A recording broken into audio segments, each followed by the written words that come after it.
melodía que guía tu voz si hablas, igual que un arma que se activa entre tus labios, alejándote del lodo y de ese ahogo solitario. Somos puzzles incompletos, esqueletos vagando histéricos, mientras nuestro silencio se expande y hiere.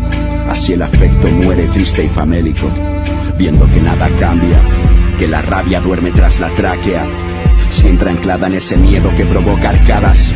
Pensando tanto, diciendo nada, sintiendo cada mirada minada por la costumbre, seca con la escasez, por la sed de deseos que no se cumplen. Abre tu conciencia y mira en las paredes. Dirán que puedes ser tú mismo sin fijarte en otros seres y ser viento entre desiertos de cemento, sabiendo que quien te rodea ya no te moldea, haciendo que todos crean cuando vean que luchas por lo que quieres. Tú dices, tú haces, tú creces, tú sientes porque eres verbo, la prueba de que existes con un grito eterno, la voz que nace y te hace atravesar el tiempo, la esencia que te diferencia y te hace brillar, el arma que une metas y recuerdos.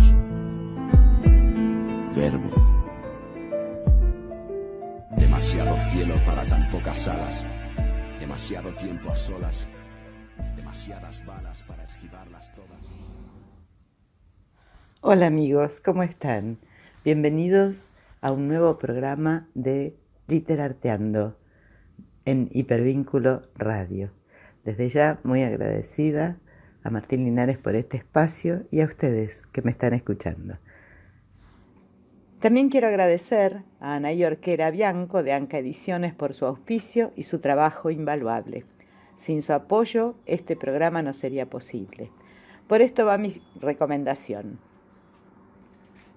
Si estás pensando en publicar tu libro en papel o en ebook, o un audio-videolibro, un fotopoema o videopoema, o la idea que tenés en mente, por muy loca que te parezca, no dudes en comunicarte con ella y ver todas las alternativas que tenés a su alcance.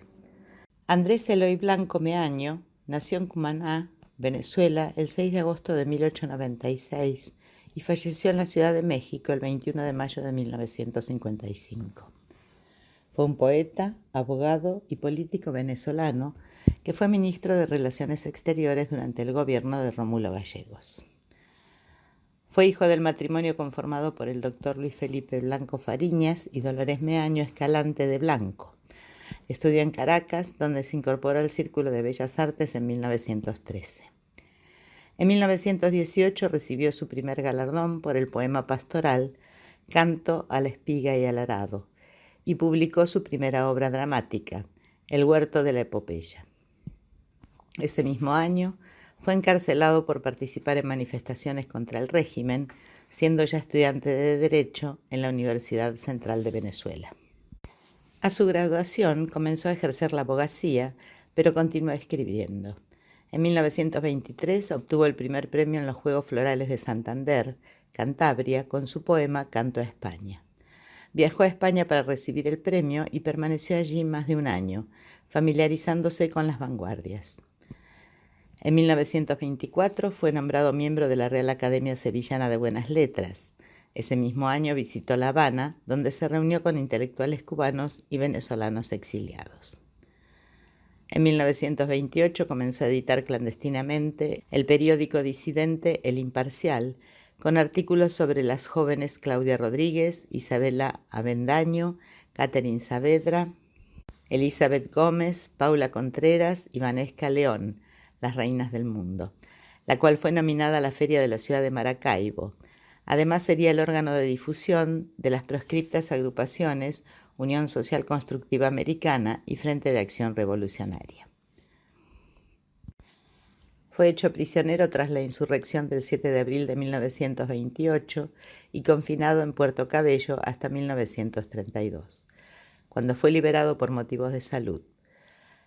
En el castillo de San Felipe de Puerto Cabello, convertido en prisión y a fines del siglo XIX rebautizado con el nombre de Libertador, fue donde escribió Barco de Piedra, título que hace referencia a la apariencia de dicho castillo rodeado por el mar y que incluye sentidos versos como: Madre, si me matan, ábreme la herida, ciérrame los ojos y tráeme un pobre hombre de algún pobre pueblo, y esa pobre mano por la que me matan, pónmela en la herida por la que me muero. Al ser liberado se le prohibió, sin embargo, realizar cualquier tipo de manifestación pública, por lo que se dedicó nuevamente a las letras, publicando Poda en 1934, con poemas tan conocidos como Las uvas del tiempo y La renuncia. Otros poemas muy famosos son Coplas del amor viajero, Silencio y La hilandera. Un año después, en 1935, publicó La aeroplana clueca. A la muerte de Juan Vicente Gómez, Andrés Eloy Blanco fue nombrado por el presidente Eleazar López Contreras jefe del servicio de gabinete en el Ministerio de Obras Públicas. Sin embargo, su postura fuertemente crítica frente a la represión de la manifestación del 14 de febrero de 1936 y su pertenencia a la Organización Revolucionaria Venezolana llevan a la decisión de apartarlo de la política local.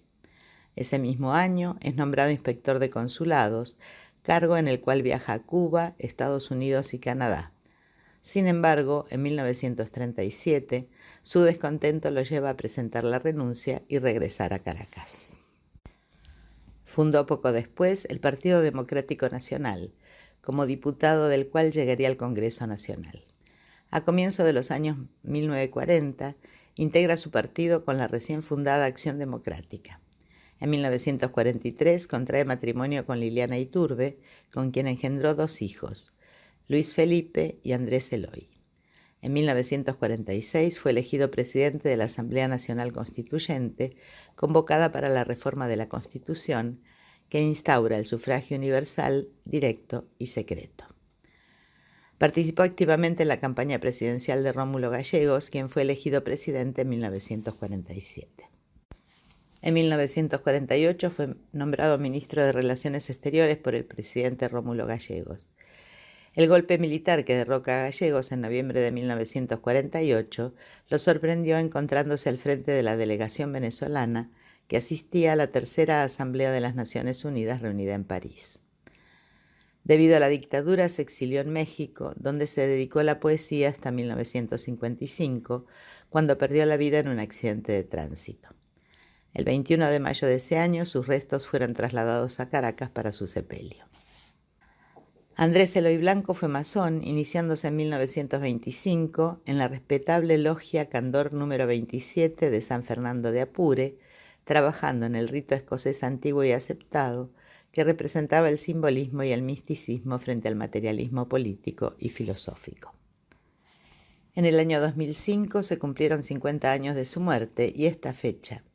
Ya antes, cuando se cumplieron 100 años de su nacimiento, el profesor Luis Chesney Lawrence, de la Universidad Central de Venezuela, escribió en Venezuelan Dramatics in Shadows. Andrés Eloy Blanco, Dramaturgia venezolana en sombras, que su obra literaria ha recibido muy poca atención, tanto dentro como fuera de su propio país, Venezuela. Fue también humorista satírico y fino ironista político. En el prólogo de su antología popular, escrito por Juan Liscano, se hace referencia a la personalidad polifacética de Blanco. Dice así: Andrés Eloy Blanco goza, junto con algunos otros poetas inferiores a él, de la mayor popularidad en Venezuela. Su noble condición humana, su idealismo de otro tiempo, su caballerosidad, su adhesión a la causa de la libertad y de la democracia, la cual le costó cárceles, confinamientos y exilios. Su humor, su ingenio chispeante, su sensibilidad por lo popular, su elocuencia, sus versos de inspiración tradicional abiertos al entendimiento de las mayorías, hicieron de él un símbolo de la civilidad vigilante y una expresión genuina de venezolanidad extrovertida. Qué extraordinaria lección para la posteridad que casi nadie recuerde ahora la importancia de Andrés Eloy Blanco como político, pero qué millones de personas puedan recordar y recitar su poema Angelitos Negros. En el canal Pedro Infante encontramos un bolero con parte de este poema, con un fragmento de este poema. Pintor, nacido en mi tierra, con el pincel extranjero, pintor que sigues el rumbo de tantos pintores viejos. Aunque la Virgen sea blanca, píntame angelitos negros que también se van al cielo. Todos los negritos buenos, pintor, si pintas con amor, ¿por qué desprecias su color? Si sabes que en el cielo también los quiere Dios. Pintor de santos de alcoba, si tienes alma en el cuerpo, porque al pintar en tus cuadros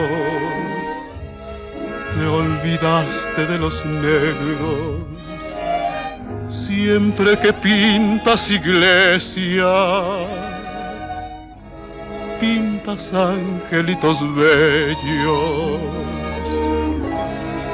pero nunca te acordaste de pintar un ángel negro.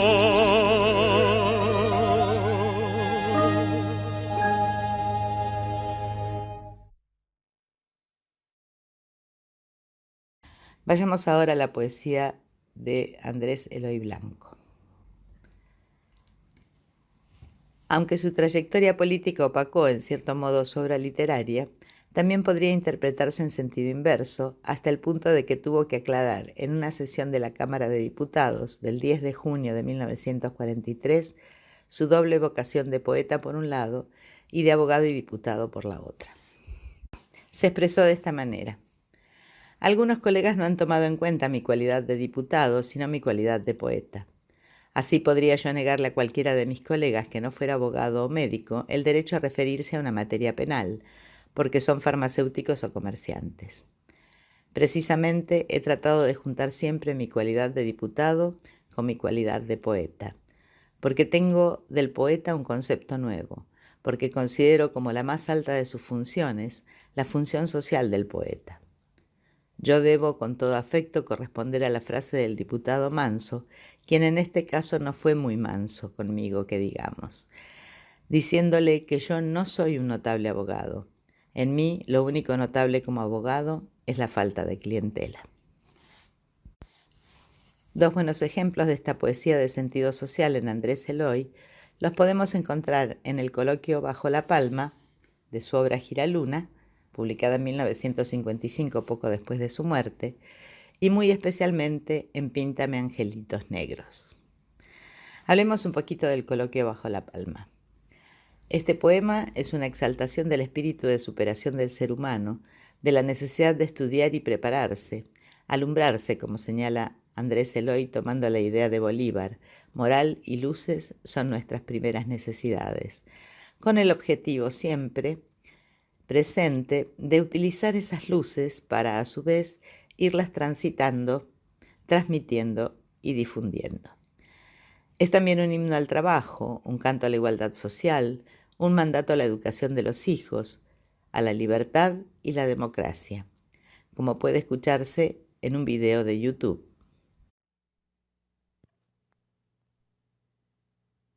Coloquio Bajo la Palma.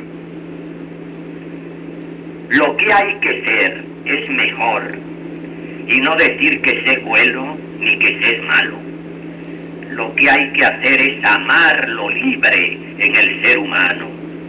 Lo que hay que hacer es saber, alumbrarse ojos y manos y corazón y cabeza, y después ir alumbrando. Lo que hay que hacer es dar más sin decir lo que se ha dado. Lo que hay que dar es un modo de no tener demasiado y un modo de que otros tengan su modo de tener algo. Trabajo es lo que hay que dar y su valor al trabajo. Y al que trabaja en la fábrica, y al que trabaja en el campo, y al que trabaja en la mina, y al que trabaja en el barco, lo que hay que darles es todo.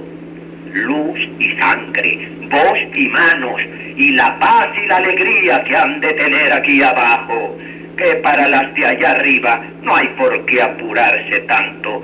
Si ha de ser disposición de Dios para el hombre honrado, darle tierra al darlo a luz, darle luz al enterrarlo.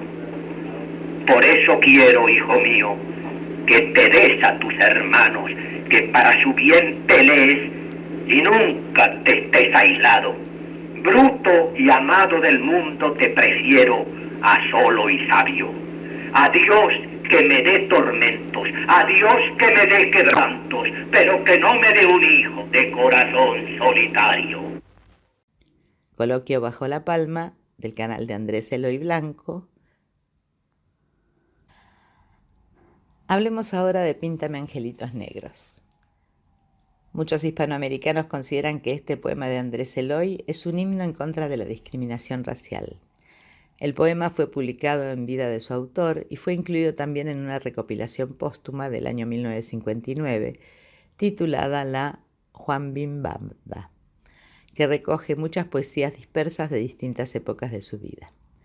Se hizo muy conocido en todo el mundo del habla hispana a través de un bolero cuya música pertenece al actor y compositor mexicano Manuel Álvarez Rentería, apodado artísticamente Maciste, interpretado inicialmente por el actor y cantante mexicano Pedro Infante y también por Antonio Machín, y fue especialmente popular en España, además de en América Latina.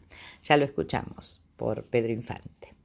En su adaptación al ritmo de bolero que escuchamos hace un momento, se redujo la extensión de la poesía quitándole el diálogo inicial y otros de los versos para hacerla más apropiada a la longitud de la obra musical. Y aunque mucha gente recuerda la canción en todo el mundo, muy pocos saben que estaba basada en un poema de este poeta venezolano. Entre las distintas versiones que existen se destaca la del dúo uruguayo Los Olimareños, que grabó este poema en forma de pasaje, ritmo propio del llano venezolano, respetando el diálogo inicial y alternando los textos del poema original con adaptaciones de algunos versos y usando una música escrita al efecto.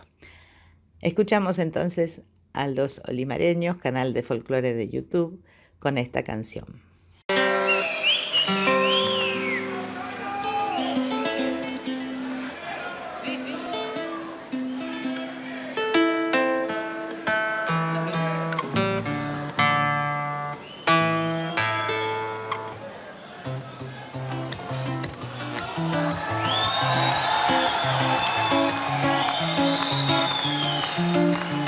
A Mundo la negra Juana, lo malo que le pasó, se le murió su negrito. Sí, señor. Ay, compadrito del alma, ay, del alma tan sano que estuvo el negro. Como ella se consumía, lo medía con su cuerpo, se le iba poniendo flaco como ella se iba poniendo. Se le murió su negrito. Ay, su negrito Dios lo tendría dispuesto, ya lo tendrá colocado como angelito del cielo. Desengáñese, compadre, que no hay angelitos negros.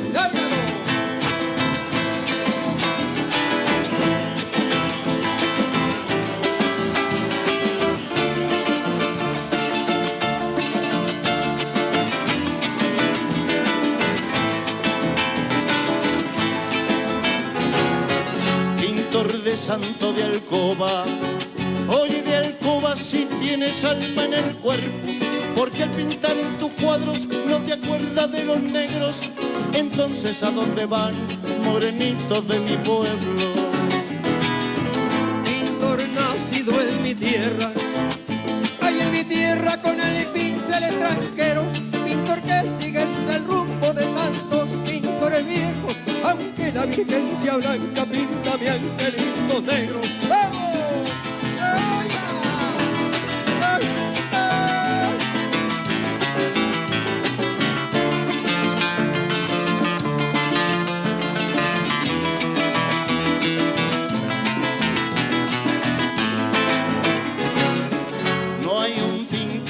pintara, hay que pintar angelitos de mi pueblo.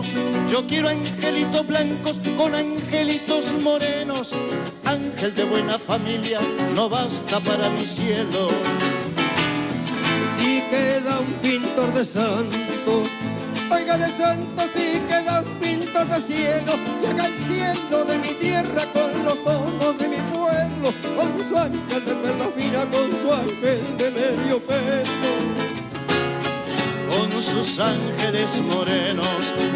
Oigan moreno con sus angelitos blancos, con sus angelitos indios, con sus angelitos negros, que vayan comiendo mango por la barriada del cielo. Si sabes pintar tu tierra, oye, tu tierra si ha de pintar tu cielo, como el sol que tú está blanco, como el sol que suda negro, aunque la Virgen sea blanca, pinta mi angelito negro. ¡Vamos! ¡Ay! ¡Ay!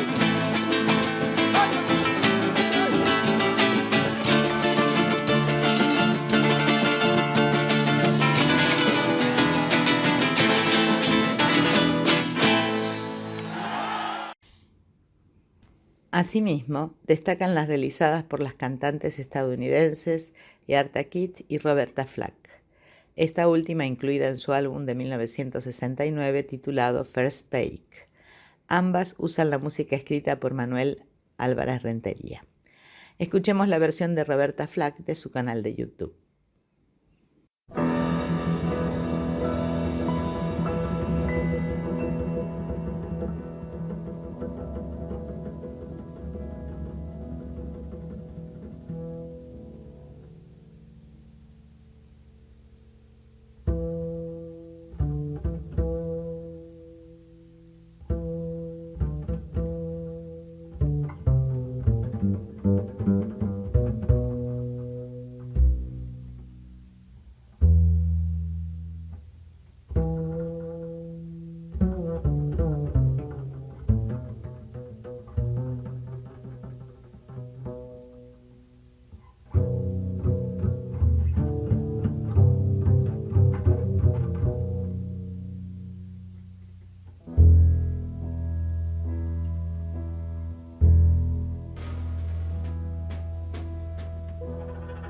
Pintor nacido en mi tierra, con el pincel extranjero. Pintor que sigues el rumbo de tantos pintores viejos, aunque la Virgen se ablanda, píntame angelitos negros que también se van al cielo. Todos los negritos buenos,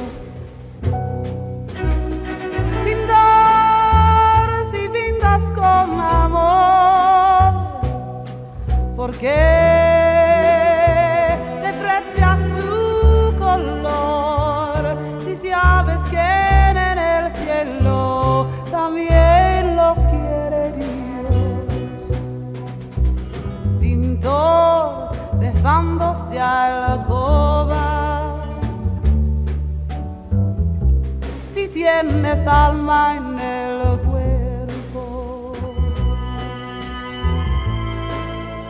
que al pintor en tus cuadros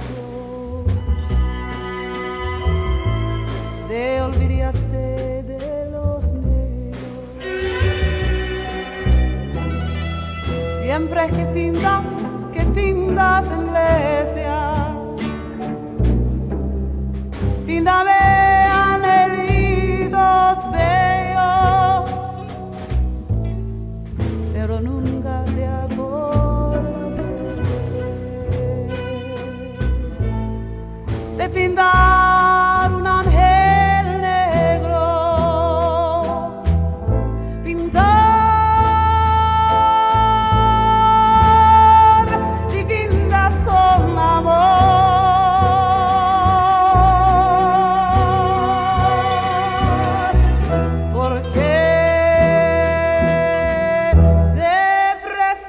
su color.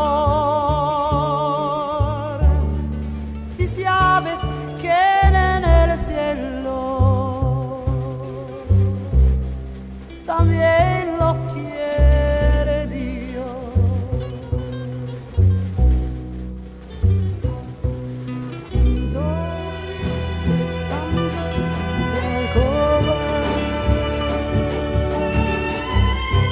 Si tienes alma en el cuerpo, porque al pintor en tus cuadros te olvidaste de los negros. Siempre que pintas en iglesias, píntame angelitos negros, pero nunca te acordaste de pintar un ángel negro, aunque la Virgen te ablanda.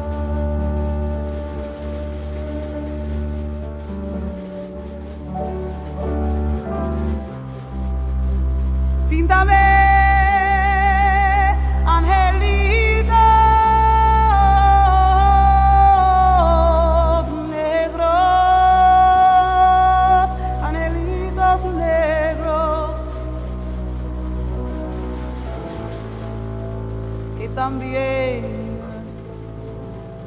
que también se van al cielo.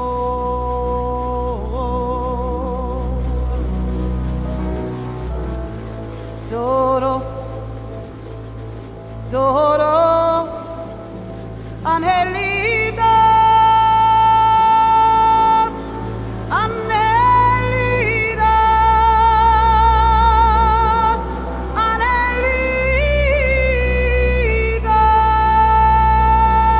angelitos negros,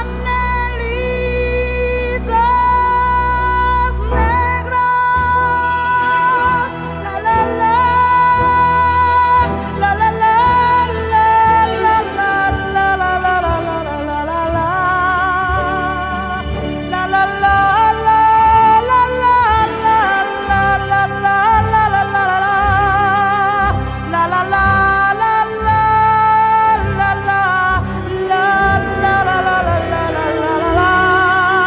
La la la la la la la la la la la la la.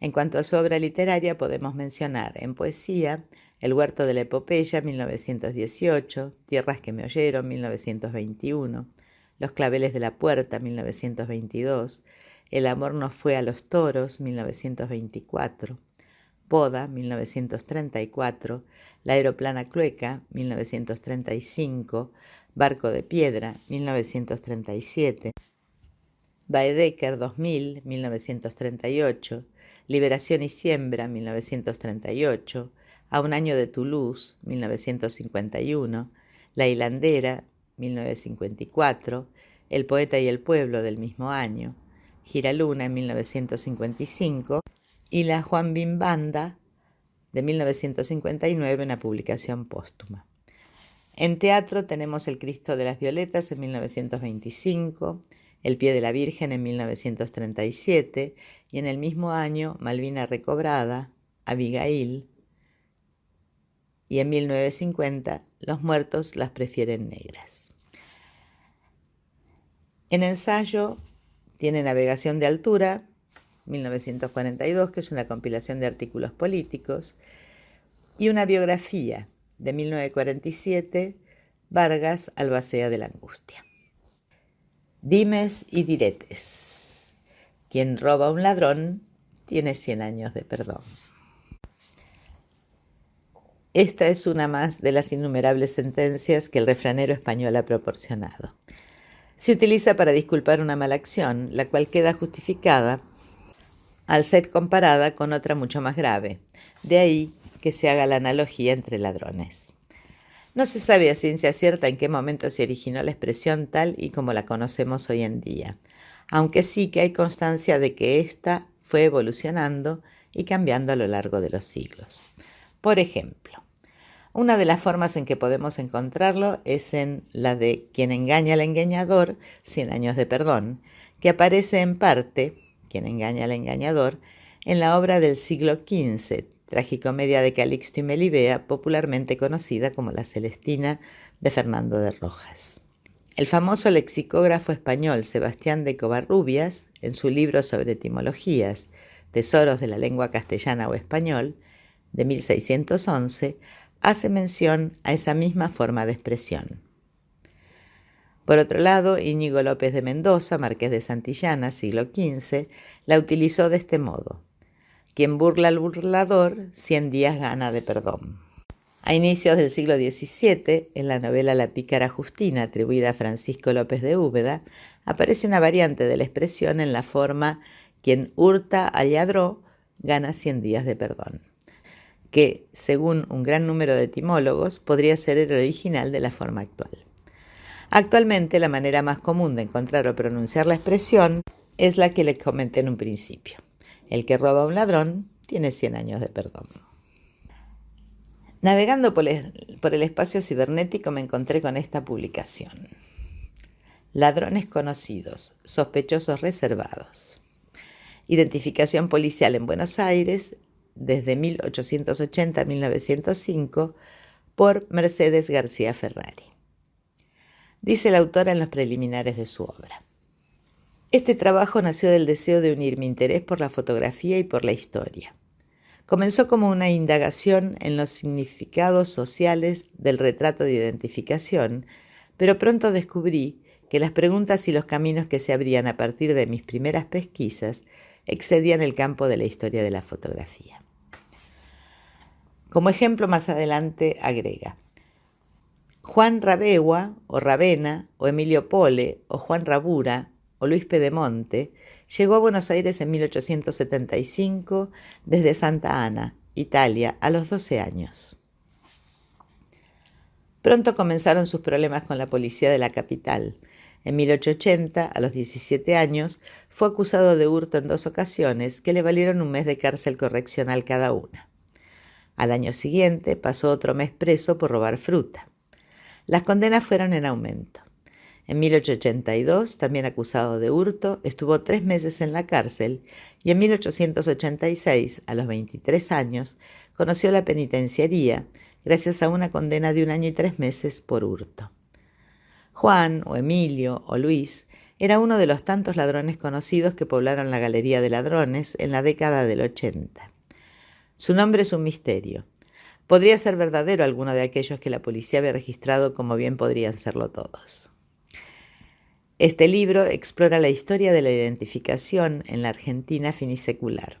A fines del siglo XIX, el país ocupó un lugar particular en este proceso que llevó a la expansión del registro estatal de identidades. En la ciudad de Buenos Aires se abrió la primera oficina de identificación antropométrica de América Latina y una de las primeras del mundo, y en la provincia de Buenos Aires se desarrolló un sistema pionero de clasificación y archivo de huellas digitales que se difundió en el siglo XX, especialmente en Sudamérica, pero también en algunos otros continentes. Va el dato para los que puedan estar interesados. Hablando de ladrones, vamos a comentar hoy sobre Simón Templar, el santo. El santo era un conocido personaje literario británico creado por Leslie Charteris en los años 1920 y sobre el cual escribió innumerables novelas y relatos cortos que a veces fueron publicados en revistas y en recopilaciones. Charteris, de raíces chino-británicas, no escribía personalmente todas las historias, sino que actuaba como una especie de editor, dando la idea general y puliendo los textos de otros escritores. Su personaje tuvo un enorme éxito y a finales de los 30 se hicieron una serie de películas de serie B con nada más ni nada menos que George Sanders en el papel de El Santo. En el siguiente video tienen una muestra de los inicios audiovisuales del personaje.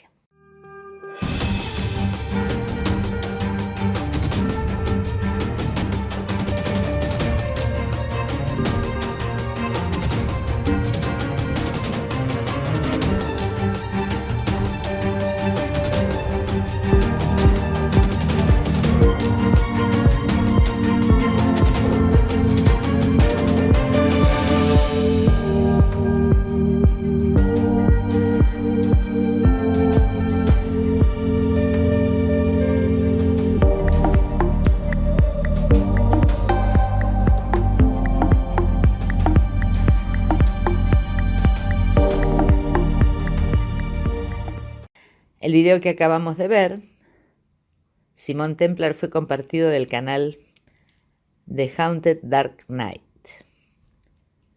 A principios de los años 60 renació el interés por el personaje, en especial por parte de Roger Moore, que quiso comprar los derechos, pero no pudo, aunque posteriormente se alió con Robert S. Baker para producir la serie que se estrenó en el año 1962, basada en las muchas historias publicadas por Charteris. Los episodios de El Santo eran casi siempre historias sueltas, con Simon Templar como único y exclusivo protagonista, apareciendo en casi la totalidad de las escenas, sin apenas personajes secundarios recurrentes. Esto tiene su lógica, pensando que eran adaptaciones de relatos literarios cerrados, sueltos y que se comercializaban en todo tipo de soporte literario. Al principio de la serie, al inicio de cada episodio, era un primer plano de Simon Templar mirando a la cámara y explicando sus historias. Un precursor evidente del recurso utilizado en la actualidad, entre otros, por Kevin Spacey en House of Cards.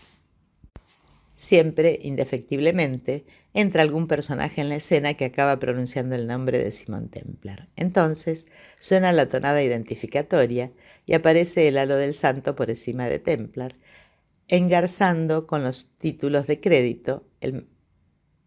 Veamos este video del canal Cosmo. ¿Quién es usted? ¿Yo?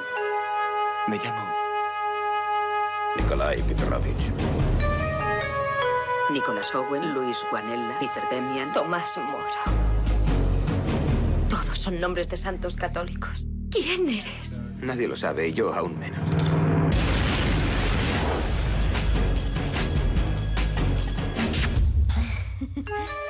El santo en Cosmo.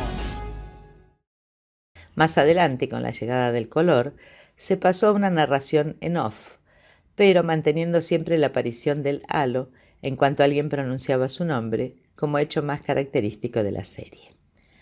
Desde el punto de vista narrativo, Simon Templar era el héroe perfecto, rico, atractivo, elegante, mujeriego, y que además nunca se equivocaba en sus deducciones, con un gran paralelismo con su gran rival en la ficción, James Bond. Después de la escena inicial se nos presentaba el caso semanal, que podía ser un misterio, una intriga o incluso temas de espionaje, ya que todo lo podía resolver el santo.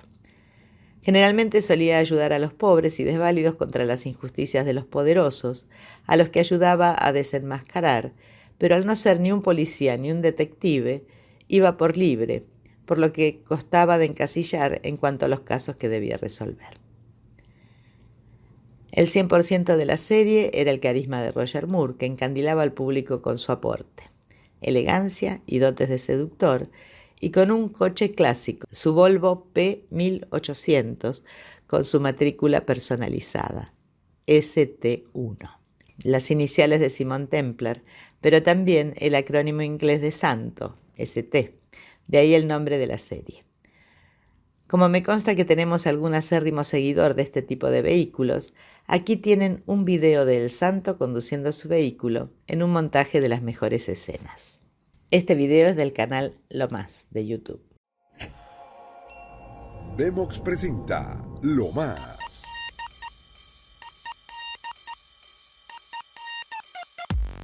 Bienvenidos a Lo Más, con lo más buscado, visto y comentado del momento. Para rendirle tributo a Sir Roger Moore, la firma Volvo ha creado un video en el cual el diseñador del auto P1800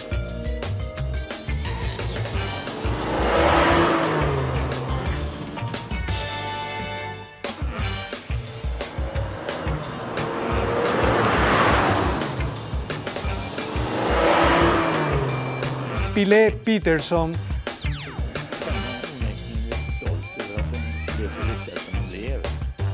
narra la historia acerca de su experiencia creativa de 1957.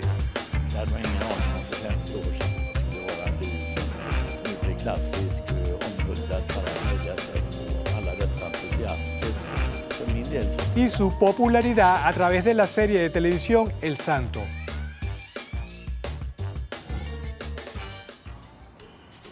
My name is Pelle Pettersson, and more than 60 years ago, in 1957, I designed this car, the Volvo P1800. A couple of years later, the car would be famous all over the world, thanks to Roger Moore, playing Simon Templar in the TV series The Saint. The name is Templar. Simon Templar. El personaje El Santo, Simon Templar, conduciría el modelo P1800 en color blanco durante todos los 118 episodios de la serie, entre 1962 y 1969.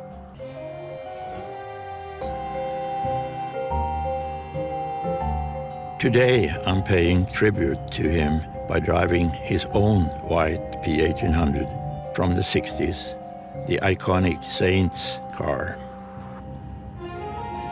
Sitting here, he feels very present. I'm sure he's happy to see his car enjoying the spotlight too. I'm pretty sure I'll meet him further down the road. Con lo último del automovilismo mundial les comentó Osvaldo Lamon.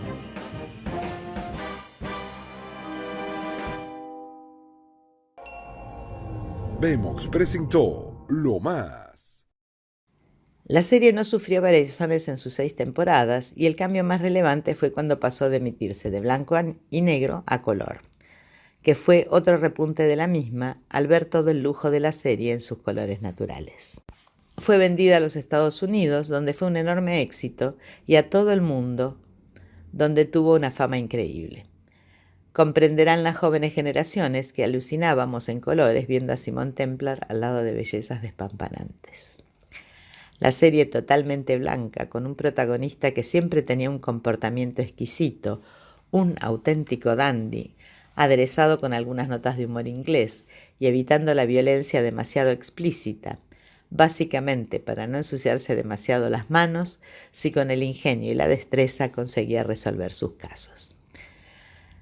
Como serie era muy entretenida, las tramas eran previsibles, pero el carisma, la elegancia y la personalidad de Roger Moore nos hacía estar ensimismados ante la pantalla, sin importarnos ni el guión, ni la dirección, ni otras sutilezas que en ese momento ni se tenían en cuenta. El Santo es lisa y llanamente Roger Moore. Nacido en Londres en el año 1925, empezó de modelo y, dado su atractivo, empezó a hacer de galán en películas cinematográficas, de infausto recuerdo, hasta que hizo la serie Ivanhoe y posteriormente Maverick con James Garner, que le dieron un cierto renombre. Pero cuando a los 37 años consiguió su papel de Simon Templar, su salto a la fama fue imparable. Moore era perfecto para el papel, con esa elegancia que mostraba a cada paso, junto con la fina ironía que ha sido siempre marca de la casa. Como anécdota, les comento que casi todos los trajes de la serie eran suyos, ya que eran más elegantes que los que podía comprar la producción. Al cabo de los años, hasta el propio Roger Moore acabó cansado de la poca evolución de su papel y forzó el final de la serie para hacer otras cosas. Un poco más tarde se alió con el otro ilustre Tommy Curtis en la serie de Persuasores, más conocida por aquí como Dos tipos audaces, que tuvo bastante éxito por Europa, aunque fue un fracaso en los Estados Unidos. Veamos este video del canal Bandas Sonoras. En Bandas Sonoras recordamos esas inolvidables series de televisión. Excuse me, sir. We're coming into Nice Airport. Oh, I didn't know we took off. Dos tipos audaces fue una serie de la televisión británica que se quedó en el corazón de millones de televidentes durante décadas. Roger Moore y Tony Curtis demostraron que su carisma y empuje fueron suficientes para ser una de las series más inolvidables de la pantalla chica. Lord Brett Sinclair, Roger Moore, un noble, elegante y de exquisitos modales, se vio obligado a formar equipo con Danny Wilde, Tony Curtis, un americano que se ha hecho a sí mismo. Se convirtió en un magnate del petróleo. Ambos fueron contactados por el juez Fulton, Lawrence Naismith, con el propósito de que le ayuden a resolver algunos casos criminales. Considerada como una de las series más queridas de la televisión británica, Dos tipos audaces solamente duró una temporada, que tuvo 24 capítulos. Pero, ¿cuáles fueron los elementos que la convirtieron en una serie de culto? En primer lugar, los dos protagonistas que ya tenían una gran trayectoria en el mundo del cine y la televisión, sus papeles de dos playboys internacionales. Además, el humor de la serie derivaba de las diferencias entre las costumbres británicas y estadounidenses, ayudaba a ello, las historias de misterio y acción, los escenarios naturales europeos ayudaron a ello también. Y para finalizar, la acción y la estupenda música principal, creada por el compositor inglés John Barry para un tema inolvidable, considerada como uno de los mejores intros de temas centrales para series de televisión. Los bajos resultados de audiencia en los Estados Unidos fueron la causa de la terminación de la serie. De esta manera, a Roger Moore se le permitió salir de su rol en la serie y protagonizar las películas de James Bond. Moore había estado directamente involucrado en la producción de la serie, incluso dirigió 2 capítulos, Un tiempo y un lugar número 6 y El largo adiós número 13, en donde también trabajaba su hija. Para comenzar a desarrollar la idea del programa se pensó en una coestrella norteamericana, con el propósito de asegurar el mercado de la televisión en los Estados Unidos. Fueron rechazadas las elecciones de Rock Hudson y Glenn Ford. Tony Curtis acordó el proyecto de la serie y voló a Inglaterra en abril de 1970 para comenzar el rodaje de la misma. El personaje de Brett Sinclair resulta ser un aristócrata inglés, criado en Londres, sobrio y elegante, educado en Harrow School, el mismo colegio en que asistió Winston Churchill, y la Universidad de Oxford. Deportista, se le muestra practicando remo o rugby. También se hace referencia a un pasado militar y a su actividad como criador de caballos de pura sangre y piloto de la Fórmula 1. Por su parte, el personaje de Danny Wilde es su contrapunto, un típico hombre hecho por sí mismo, menos formal y más abierto. Criado en el Bronx de Nueva York, estuvo en la Marina de los Estados Unidos, iniciando así los negocios inmobiliarios y petróleos, convirtiéndose en una persona muy rica. Destaquemos algunas curiosidades que se presentaron a lo largo de los 24 capítulos que tuvo la primera y única temporada. Cada episodio costaba 100.000 libras esterlinas, el equivalente hoy a 1.800.000 libras. La mayoría de las escenas fueron filmadas en los escenarios naturales de Italia, Francia, España, Suecia e Inglaterra, y de resto, era terminado en los estudios de cine y televisión en Inglaterra.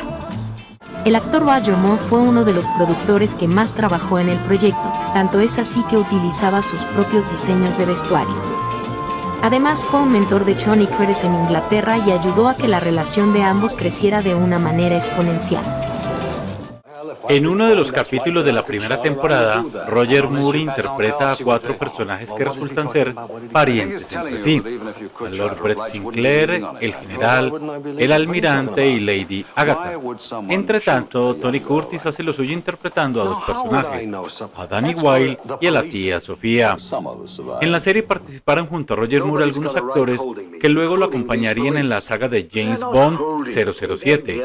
Bernard Lee, que hace el papel de M, Louis Madwell como la señorita Moneypenny, y finalmente Peter Haun, que lo dirigió en el capítulo número 11 llamado Cadena de Sucesos, al igual que dirigió el film de Al Servicio Secreto de Su Majestad, que hace parte de la franquicia del 007, y luego a Roger Moore en una película llamada Shoot at the Devil.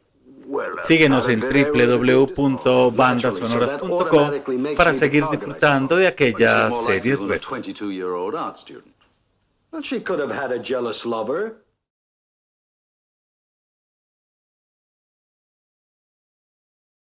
En el año 1973 llegó su segundo espaldarazo profesional cuando fue elegido para revivir la franquicia de James Bond, después de la marcha de Sean Connery y del experimento desastroso de George Lazenby.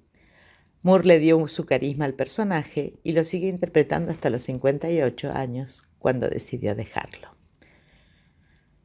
Curiosamente, poca gente considera a Roger Moore un gran actor, porque básicamente ha representado siempre el mismo tipo de personaje, el playboy aventurero, seductor y elegante, y puede que no haya sido muy versátil, pero hay que reconocer que en ese tipo de papeles era el mejor y a muchos nos bastaba con eso. Para los nostálgicos de la serie, he recuperado el único personaje secundario que salía con cierta frecuencia, el inspector Till, que solía sufrir las humillaciones semanales de Simon Templar, ridiculizándolo en todos sus casos, aunque era su aliado policía.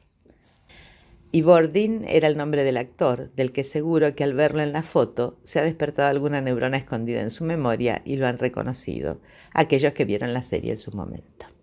Sé que muchos de los que me escuchan ni tienen idea de esta serie, pero bueno, para nosotros fue una etapa de nuestra vida. En el año 1978 se revivió la serie con un nuevo actor, Ian O'Hilby, en el papel de Simon Templar, que, para ser sincera, lo hacía bastante bien, pero que lógicamente no logró olvidar el original. Curiosamente, los títulos de crédito son una verdadera preciosidad y se los invito a ver en el presente video.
Incluso más tarde, en 1998, se realizó una película con el inefable Val Kilmer, pero era tan mala que me niego a comentarles nada más para no quitarles el buen sabor de la boca del recuerdo que tenemos hasta ahora.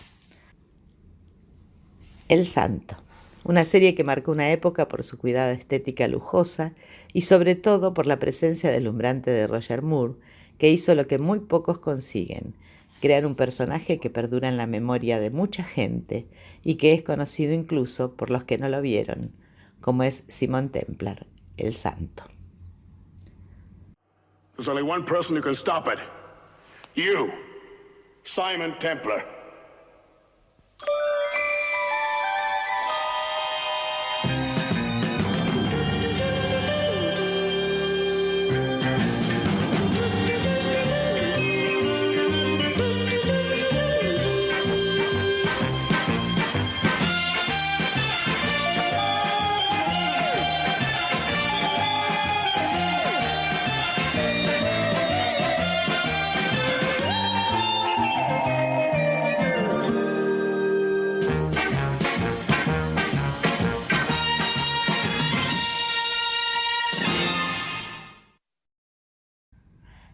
Este video que acabamos de ver es de Saint TV, del canal David Hibal. Les cuento que 3 de los actores que han interpretado a Templar, Roger Moore, Ian O'Hilby y Simon Dutton, han sido nombrados vicepresidentes de The Saint Club, fundado por Leslie Charteris en 1936. Agradecemos la participación de Marta Marguet Martí Pérez, de Villa Clara, Cuba, que además de poeta es cantante lírica. Hoy nos comparte la canción cubana Longina, del compositor cubano Manuel Corona. La escuchamos. Soy Marta Marguet Martí Pérez, artista, poeta, creadora de Cuba. Les cantaré esta canción que se titula Longina, del compositor cubano Manuel Corona. En el lenguaje misterioso de tus ojos hay un tema que destaca sensibilidad. En las sensuales líneas de tu cuerpo hermoso, las curvas que se admiran despiertan ilusión. Y es la cadencia de tu voz tan cristalina, tan suave y argentada, de nota idealidad, que impresionada por todos tus encantos, se conmovió mi lira y en mí la inspiración.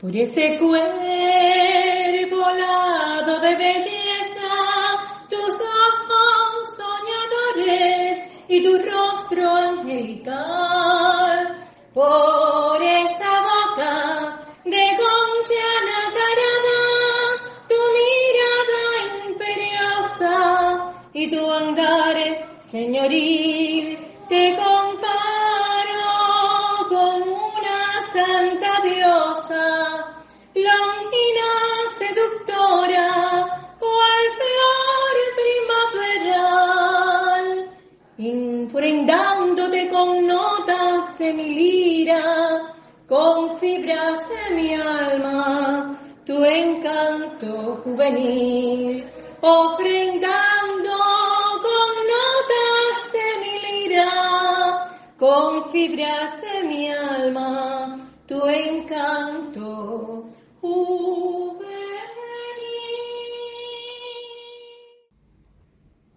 Estamos en plena Semana de Mayo, Semana de la Revolución.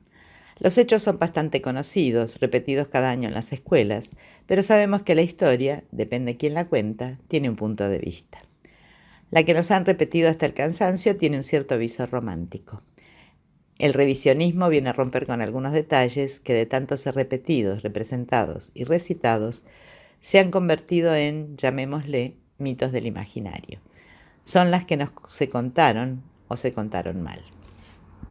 ¿Qué quiero decir con esto de los puntos de vista? Si, por ejemplo, cada uno de nosotros hubiésemos estado presentes en los acontecimientos de esos días, seguramente cada uno de nosotros tendría una visión personal sobre esos sucesos. Les voy a compartir ahora unos videos. El primero, como botón de muestra, con Felipe Piña en Algo habrán hecho, 25 de mayo de 1810, desde su canal, que imprime una cuotita de realismo a ciertos detalles.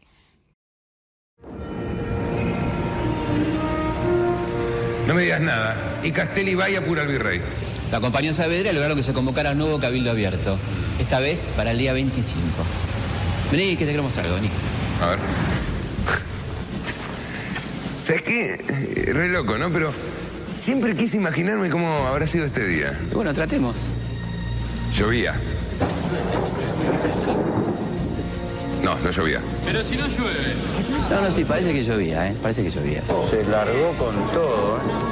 Por eso tantos paraguas. El paraguas era un objeto de lujo. Cada paraguas costaba 4 reales, así que muchos paraguas no habría seguramente. ¿Cuánta gente había? Me imagino una multitud toda rugiendo, la plaza llena. Había unas 600 personas más o menos. Eso no es una multitud. Bueno, si pensás que Buenos Aires tenía 40.000 habitantes, es como si hoy metieras 250.000 personas, no está mal, ¿no? Mira, ahí está. French y Beruti, dos jóvenes entusiastas que repartían escarapelas. ¿Quién más? ¿Por aquí? ¿Por allá? ¡Viva la patria! ¡Viva! ¡Viva! ¡Viva! Sí, habrá que agregarles esto, ¿eh? Ah, eso es por lo de jóvenes entusiastas, ¿no?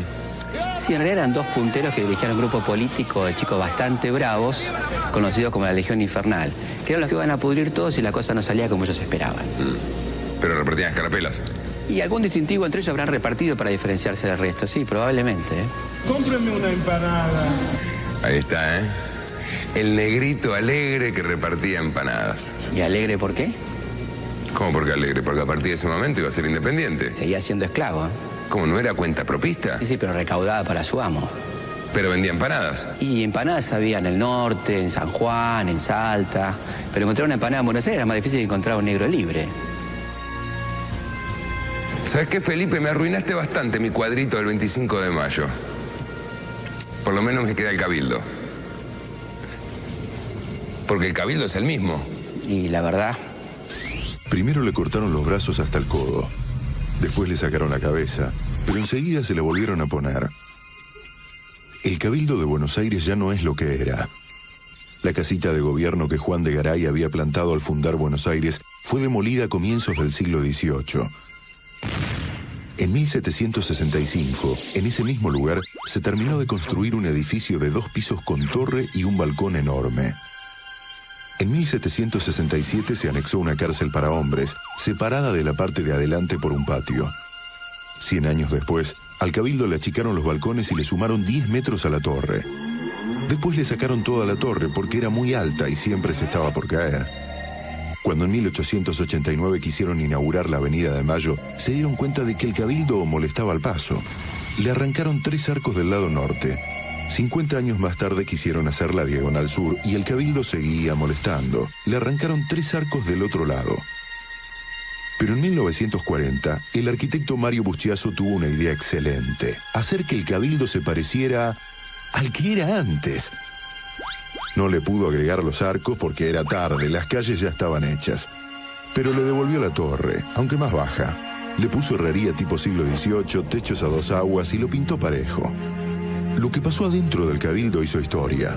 Lo que le pasó afuera fue más bien histeria.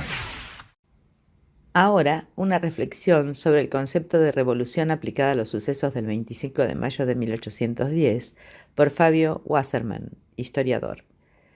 En mayo de 1810, durante el siglo XIX y el siglo XX, se habló de revolución, palabra que hoy también usamos.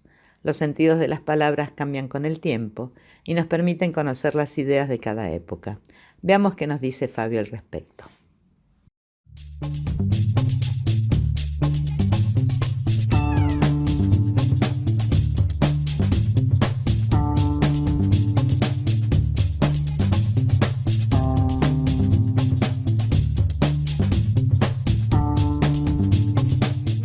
Los primeros que plantean que los acontecimientos que se estaban desarrollando en Buenos Aires y el cambio de gobierno con la deposición del virrey y la creación de la Junta se trataba de una revolución fueron aquellos que estaban en contra de eso, o por ahí no están curiosos. Por otro lado, es notable también que quienes forman parte de ese gobierno públicamente durante los primeros meses no plantean que se trata de una revolución, porque la idea de revolución podía ser utilizada como en forma neutra, un cambio de gobierno, pero también tiene una carga negativa fuerte. Entonces uno va a encontrar que, por ejemplo, Castelli utiliza a veces expresiones como, bueno, nuestra feliz revolución para contraponerlo a la revolución despótica, que se refiere a quienes están en contra del gobierno.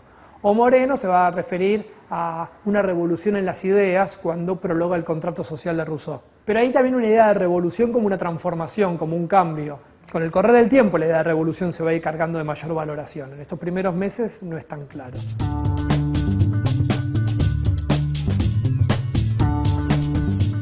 Que se trata de una revolución vista en forma positiva, empieza a desarrollarse sobre todo como parte del proceso de radicalización en el enfrentamiento. Es decir, uno de los rasgos que va a tener este proceso es que va a ir cobrando su sentido y su dirección en la propia dinámica.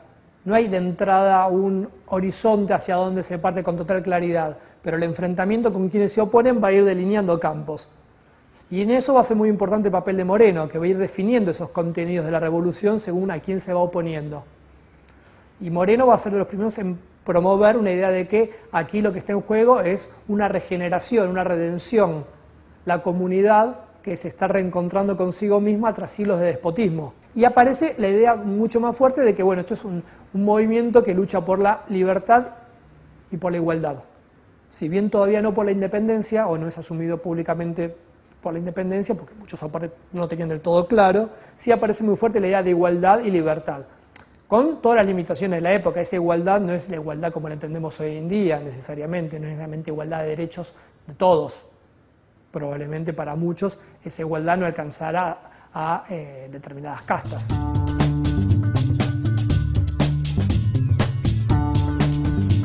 La revolución tiene una dinámica media vertiginosa en la cual todos aquellos que se ven afectados empiezan a plantear, pero era esto lo que nosotros queríamos hacer, este era nuestro propósito, y esto se va a ir profundizando con el correr de los meses y más de los años. Un momento clave muy importante en este sentido es los sucesos del 5 y 6 de abril de 1811, cuando hay sectores populares de la ciudad y de los suburbios de Buenos Aires que son movilizados y que hacen una jugada del sector que lidera Saavedra para desplazar a los morenistas que quedan en la Junta. Acá lo que aparece con mucha fuerza es esa capacidad de movilización de los sectores populares, aunque sea en forma subordinada. Y entonces eso va a ser un movimiento que incluso aquellos que se vieron beneficiados, por ejemplo Saavedra, van a procurar despegarse y decir, no, esto no. Y teniendo en cuenta la dinámica de enfrentamiento al interior de los sectores dirigentes que se disputan tanto la orientación del proceso y del gobierno como su participación, se da una dinámica de fuertes enfrentamientos que lo que están todos planteando es, bueno, hay que parar, ¿no? Hay que parar esto. ¿Cómo se para? Hay que institucionalizar. Por eso es muy interesante que cada vez que se buscaba algún tipo de solución de este tipo, por ejemplo la Asamblea del año 13, el bando que convoca la Asamblea del año 13 llama a poner fin ya a nuestra revolución. La idea de, bueno, la revolución tiene que terminar, pero ¿por qué no terminó si ya España no gobierna? Y no terminó porque para que termine, si la idea de que la revolución es que los pueblos gocen de libertad, esa libertad se tiene que institucionalizar. Y lo que no logra es institucionalizarse. No hay ningún poder que sea legítimo y permanente y que sea reconocido por todos.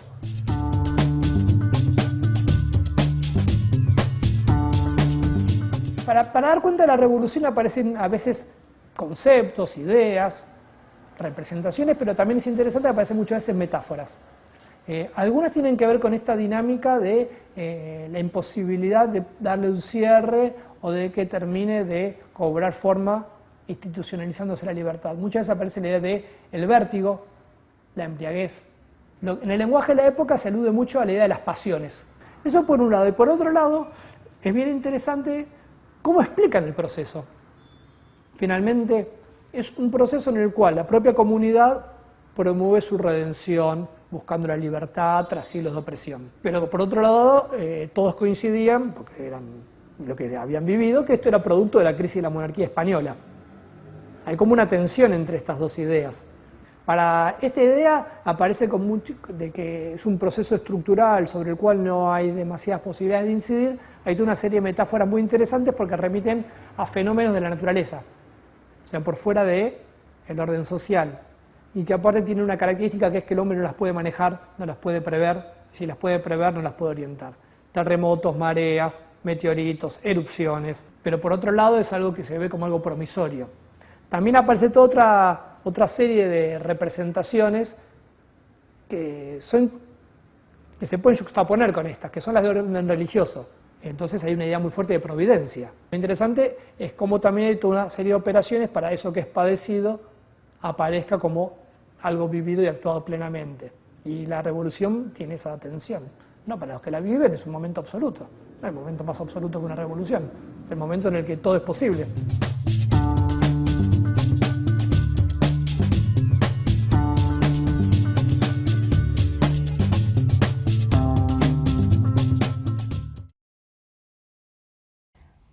Por último, presentamos a la historiadora Florencia Guzmán, investigadora del CONICET y del Instituto de Historia Argentina y Americana Dr. Emilio Ravignani de la UBA, quien reflexiona sobre la participación de las mujeres en los ejércitos independistas, buscando deconstruir la representación estereotipada de sus funciones en torno al sexo débil. Su indagación en archivos judiciales y expedientes de solicitudes civiles da cuenta de un intenso trabajo en fuentes e informaciones fragmentarias que busca reponer una caracterización social de las mujeres en torno a sus reclamos frente al Estado por sus derechos y libertades. A la vez, nos propone un acercamiento y visibilización de la figura de María Remedios del Valle en el marco de un proceso más amplio de desnaturalización del mito de la Argentina blanca y europea que sistemáticamente negó entre sus orígenes los aportes de la cultura afro y de los pueblos originarios.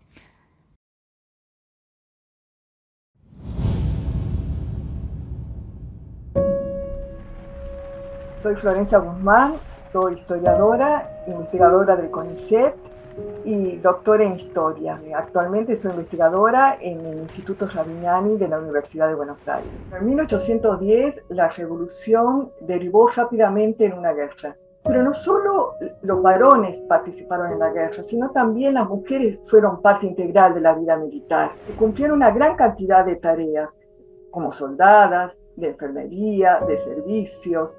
Se las llamaba las chabonas casualmente, y en algunas unidades militares quintuplicaban al número de los varones. No obstante esta participación, las mujeres siguieron representando roles tradicionales como el sexo débil, por ejemplo. La revolución y el proceso de independencia trajo cambios muy importantes para la población afrodescendiente. En primer lugar, tenemos que mencionar la abolición del tráfico de esclavos, que se dio en el año 1812, a partir de la cual queda prohibido el comercio, la trata de esclavos. Una segunda medida que fue muy importante fue la ley de libertad de vientres. Si bien no otorga la libertad inmediata, lo que rompe es esa perpetuidad que había con respecto al vientre de la madre, que hace que la primera generación de libertos no eran libres, pero sí la segunda generación, en tanto el hijo o la hija de una liberta o de un liberto pasan a ser libres automáticamente. Y ahora es el Estado el que otorga la libertad, no eran los amos o los propietarios como en las centurias anteriores.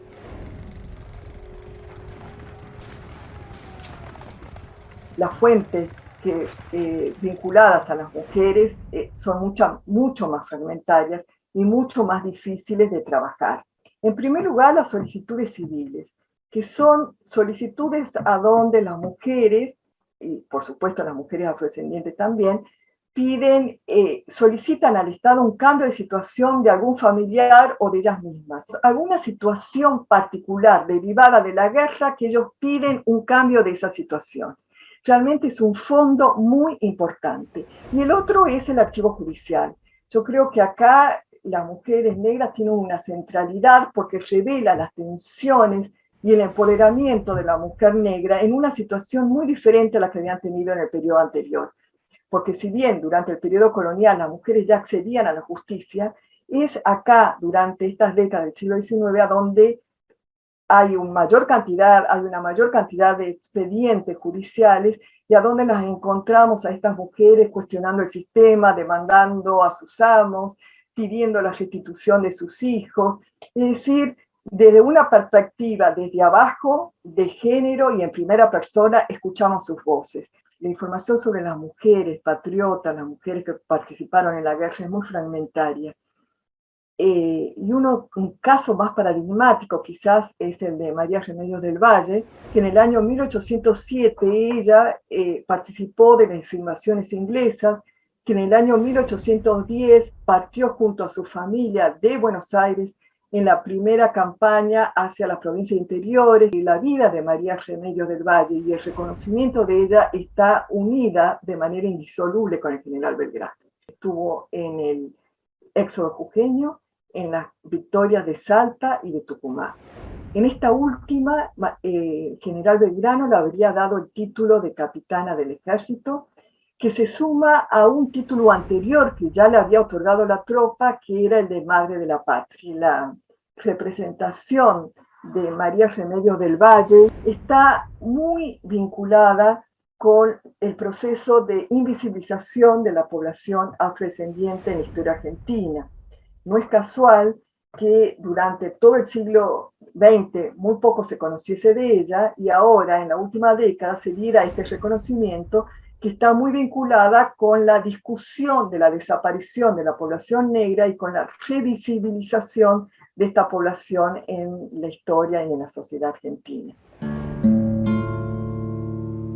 En Argentina no hay negros es una de las frases más recurridas. Este supuesto de desaparición, como decía antes, está unido o se articula con la invisibilización de la población afrodescendiente y tiene que ver con la construcción de una nación argentina blanca, homogénea, moderna, que deja fuera a los sectores mestizos, a los sectores indígenas, a los sectores afrodescendientes. Este mito fundador fue la base de la invisibilización de los descendientes de africanos y en los últimos años está siendo cuestionada, problematizada, discutida, y ahora hablamos de la revisibilización de la población africana en nuestro territorio.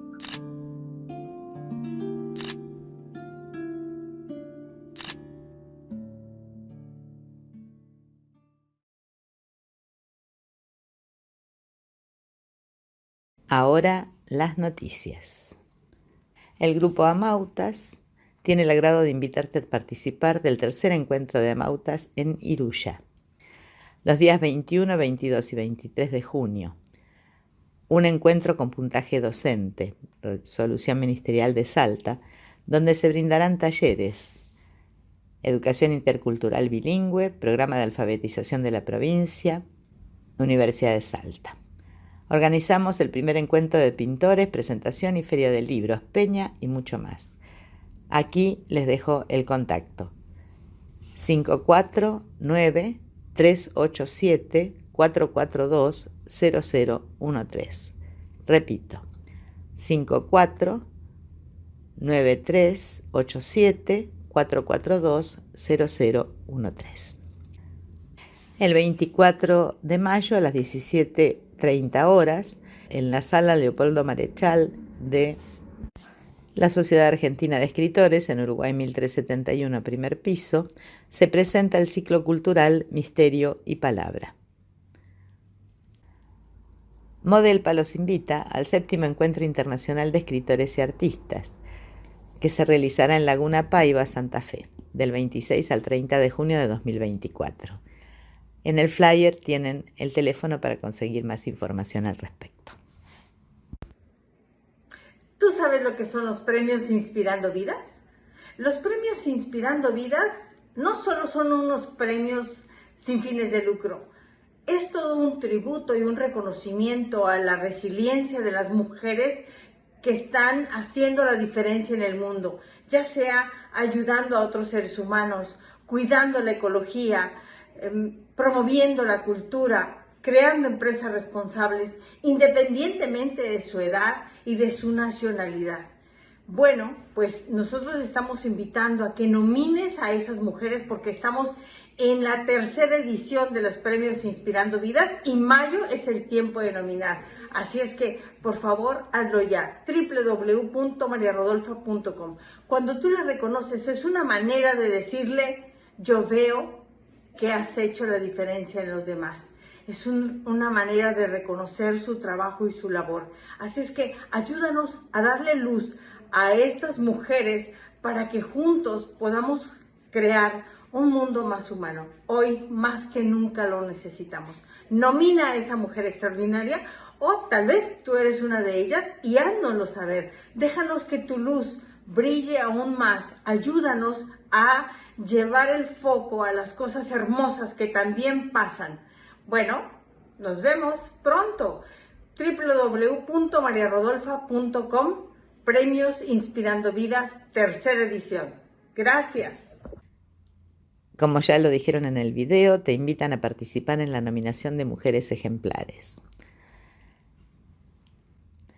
Y para que vayan agendando, el sábado 1 de junio a las 18 horas, en la Biblioteca Popular de Ciudad Jardín, nuestro querido amigo Martín Linares presenta Umbral de Sensibilidad. Todos invitados. Como siempre, Para cerrar les dejo una frase para pensar. Seguimos con Sigmund Freud. Y dice así: si entendiéramos completamente las razones del comportamiento de otras personas, todo tendría sentido. Les deseo una buena semana y nos encontramos en 7 días. Demasiado cielo para tan pocas alas, demasiado tiempo a solas, demasiadas balas para esquivarlas todas, demasiada oscuridad para moverte, demasiada vida para echar las suertes con la muerte. Por eso actúa y convierte en cierto lo imposible. Te atan acontecimientos, pero el pensamiento es libre, capaz de liquidar al lado oscuro que te absorbe. Ese enorme ser deforme que habita entre el caos y el orden. Te marchita tu interior y lo revuelve entre marmitas de sigilos donde sentimientos hierven. No más silencios si nos queman, no más ojos hacia el suelo que envenenan, no más penas de aguas negras en tus venas que ciegan cada mañana. Tú hablas, tú buscas, tú amas, tú ganas porque tú te llamas.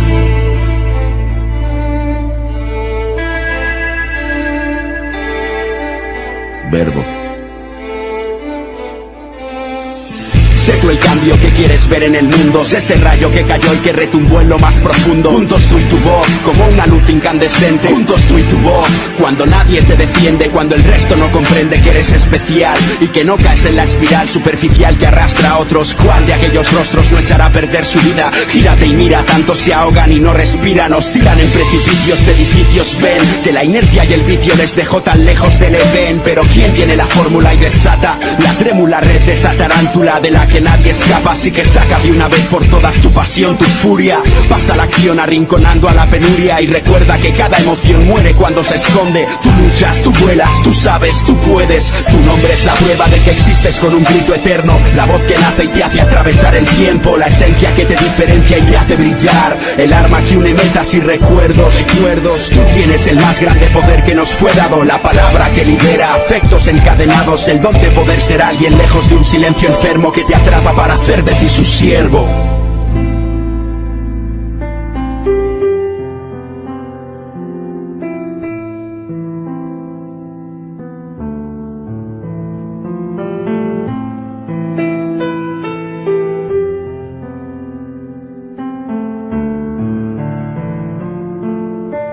Atrévete a cambiar.